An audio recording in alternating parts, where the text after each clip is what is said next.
American Grand Union Telegram 1629 Columbia Road, Northwest, Washington, D.C. 20009. Washington, D.C., June 9 p.m. Mrs. Audrey Rose Burke, Washington, D.C. Dear Audrey Rose, Charlie found. Repeat. Corporal Charles Henderson Burke has been found alive. Letter with explanation to follow. General Duke P. Drollinger, Grand Camp Les Bains, France, 7:39 a.m.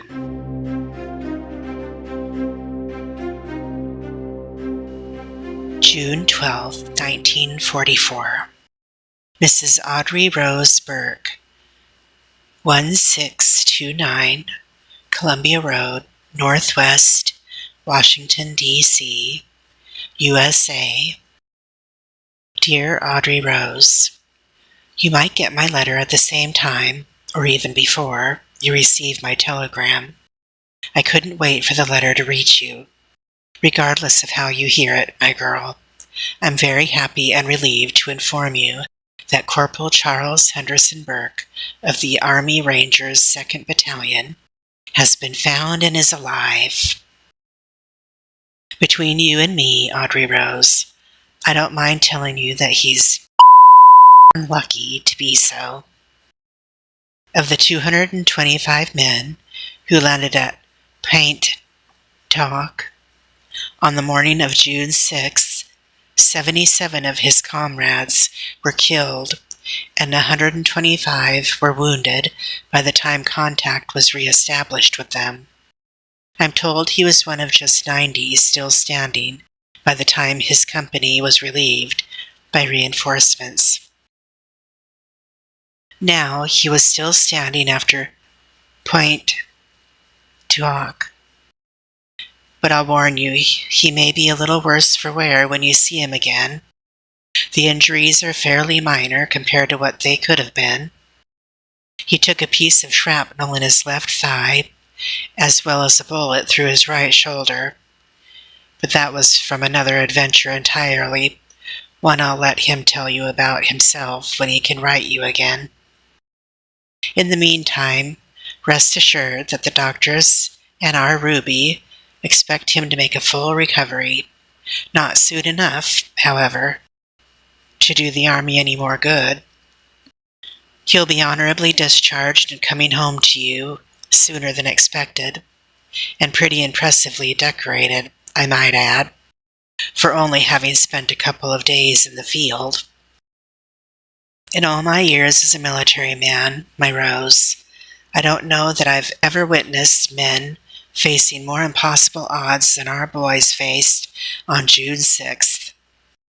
I'm certain I've never seen the likes of what Colonel Rudder and his Rangers faced at Pointe du Hoc. Yet they rose to the occasion, proving they are indeed the best of the best.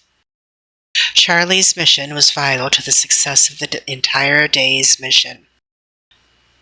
There are a lot of men alive today, not only because of what Charlie and his battalion did collectively, but because of what he did personally.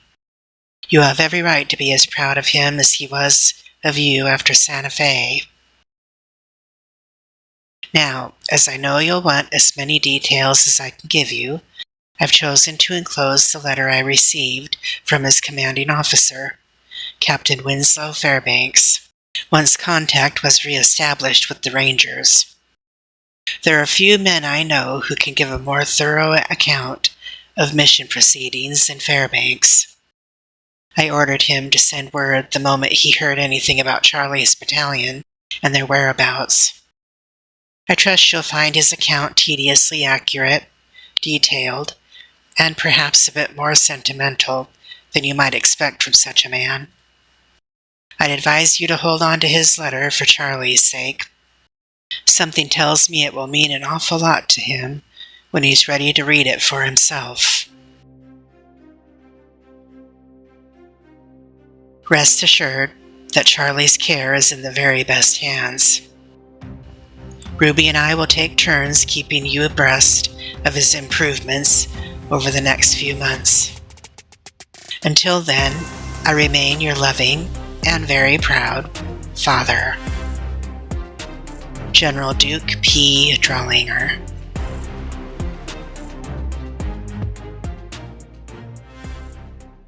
June 8, 1944. General Duke P. Drawlinger, Whitehall, Westminster, London, S1A 2EU, United Kingdom. Dear Sir, at your request, I am sending along new intelligence regarding the U.S. Army 2nd Ranger Battalion. We have re-established contact with their commander, Colonel James Rudder.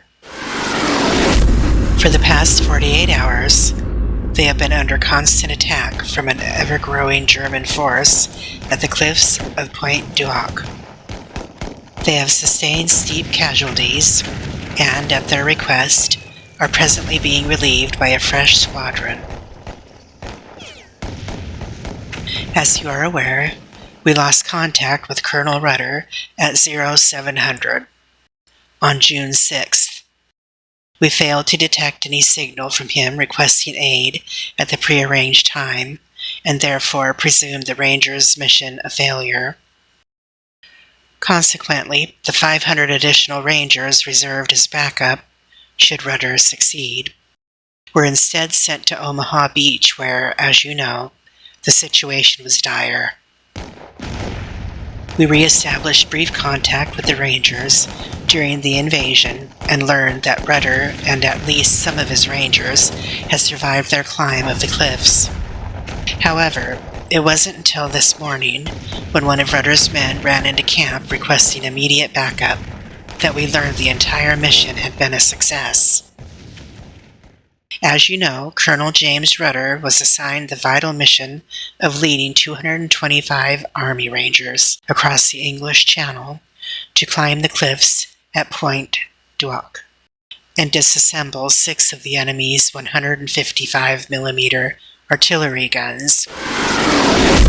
While the odds for success were decidedly against them, the mission had to be attempted. Destroying the guns would greatly diminish casualties predicted for both Utah and Omaha Beach. Unfortunately, like most of the missions on June 6th, the Rangers' beginning hours were far from ideal. Not only did they experience a 40-minute delay getting to shore, but because of time lost during low tide, they were unable to land their vehicles and unload the mechanical ladders meant to aid them in their climb of the cliffs. Instead, Colonel Rudder and his men were forced to use rocket guns and grappling hooks to secure ropes to the cliffs. Under severe enemy fire, they attempted to manually pull themselves up the 100-foot climb. The USS Satterlee and HMS Talibont eventually came to their aid, however. Both ships steered toward the shore, blasting the enemy back from the edge long enough for the Rangers to resume their ascent. According to Rudder's messenger, your son-in-law, Corporal Charles Henderson Burke, was among the first to reach the top and played a vital role in pushing the Germans back while his comrades followed suit. Once at the top, Rudder and his men successfully overpowered the enemy, and Rudder, Sergeant Leonard Lamel, and your son-in-law were among the first to lead the 2nd Battalion onward. The enemy immediately began the retreat, and the Rangers took possession of Pointe du Hoc.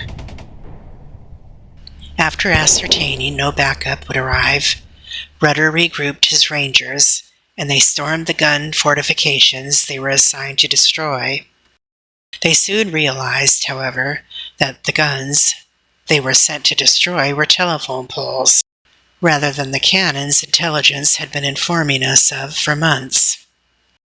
Colonel Rudder, to his credit, refused to believe the Germans had fooled the Allied reconnaissance so thoroughly.